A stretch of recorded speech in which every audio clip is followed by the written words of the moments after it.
In this video, we're going to talk about what really voltage is that we're talking about in these circuits. This is a point that I've seen many students in the past have trouble understanding. A lot of times you can still do the algebra and still get the right answer, but when you get to more complicated problems, if you don't understand the basic idea of voltage, it can make the later problems harder to even try to work through.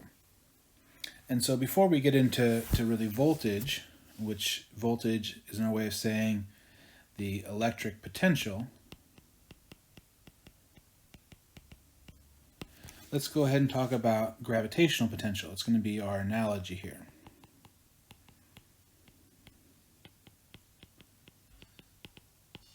Now, if you take your physics class, you probably learned about potential energy, and you probably had a formula like mgh here for the gravitational potential energy of some object at a fixed height.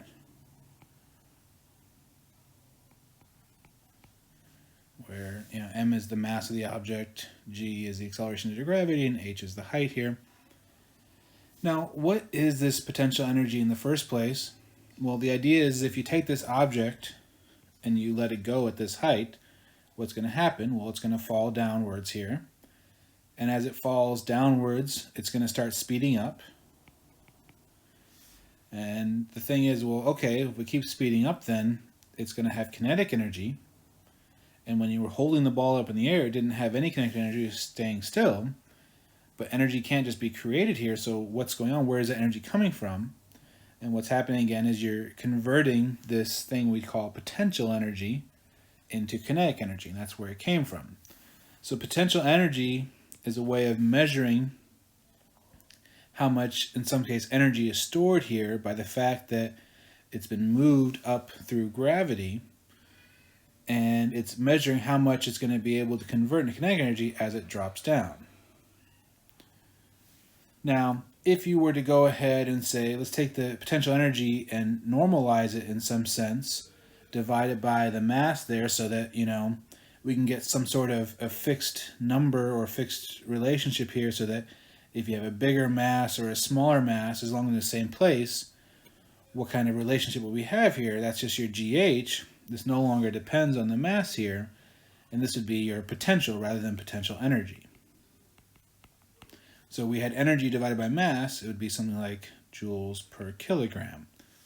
And that'd be our gravitational potential. So it's a way of measuring, essentially how much energy is stored there per unit of, in this case, mass, because it's for gravity.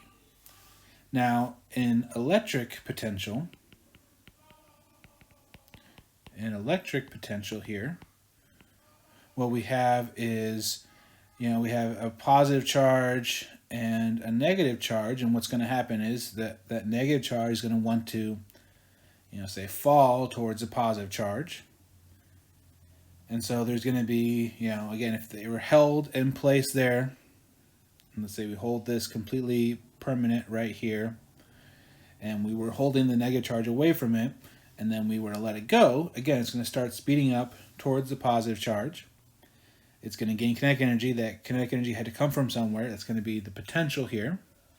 Now, there would be, technically some gravitational potential energy there, but with the small mass of these objects, there's not much force there in that. But the electric force would be what's the main source of energy here.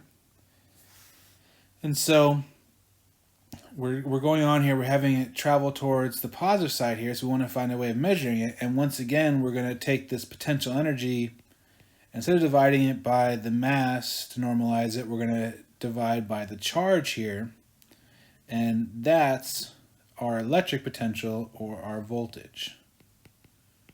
So it's a measure of the potential energy essentially per unit charge based on having these charges away from each other that want to be together.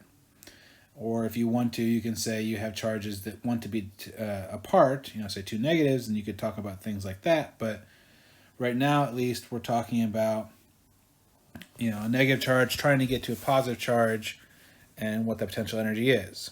So again, in terms of gravitational potential, it's this height here that really matters. If you increase the height, you're going to increase the potential. And so, it's a measure of like how high things are up when you have a higher potential. Now, one thing that's important when talking about this is the idea of ground, right? What is ground here? Well, ground is, zero potential, zero electric potential. Or another case, you could say it's V equal to 0 here. But here's where we have a real problem. If you look at gravitational potential and you wanted that to be 0, you wanted to find ground there. Well, okay, let's say someone is standing on the actual ground. Sure, they have a height of 0, therefore they have a potential of 0. But that's not quite true, because is this ground the ground floor of some building? Or is this ground standing out in the middle of the desert? Or is this ground at sea level? And the thing is, all of those places, they are going to have different so-called heights or different radius from the center of the earth, right? This, elevation, what we call it normally. And the thing is, even though they're all having it there, just because if someone happens to be on the physical ground, or if someone happens to be on, say, the third floor of some building, it doesn't mean that they necessarily have more potential at that point, only if they jump off the building. So what I want to point out here is that the actual specific elevation doesn't matter as much. I mean, I know that if you're at a pretty high elevation, that can affect the force due to gravity enough to be noticeable, and we're just ignoring that part right now. We're just dealing with the fact that if you're up a floor or not, it doesn't really matter. What matters is your relative height to whatever thing you're talking about here, whatever you want to call the ground, right? If you're up in the third floor of a building and what you're standing on, you call it the floor, you could call it the ground, right? You have 0 relative height to that, therefore that potential energy is 0 there. And so that's the important thing over here in terms of electric potential, is it's all about relative things. So when you end up getting some sort of a circuit here, and we'll just draw a nice simple circuit. The circuit by itself, there does not have to be any ground. There does not have to be any particular place that's actually 0.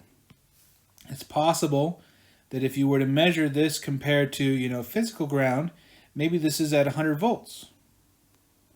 There's nothing wrong with that. All that we would now know is that since it's a 5-volt source, you will have a 5-volt increase in your voltage, and this would be at 105 volts here. And all that mattered, though, is that 5-volt source told you the relative difference between those 2 points. And so in terms of all of our nice ideal circuits that we're going to be dealing with in this class, ground doesn't actually matter. And if I were to draw that same circuit here,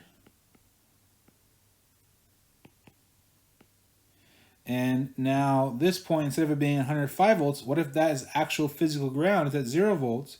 That's still perfectly fine. It just means that this point over here is going to be at negative 5 volts. It's a 5-volt drop from 0. And so when we're talking about these things, it doesn't actually matter where ground is in the circuit. And when you have a more complicated circuit, there won't necessarily be any obvious place for ground to be. But since everything is going to be relative here, whenever you're analyzing a circuit, if there's no ground drawn, you get to pick whatever point you want to become ground, and then you're going to find all your answers relative to that point. So that's one of the most important concepts that's very tricky, is that ground is relative on these circuits. It doesn't matter where you place it, and you're always, whenever you do place it somewhere, you're finding all the values in the circuit with relation to that point being ground. And if you'd chosen a different point to be ground, you would have gotten different answers for most of that. Okay, so here we have this idea of voltage here. Hopefully this helps you understand things a little bit better when you're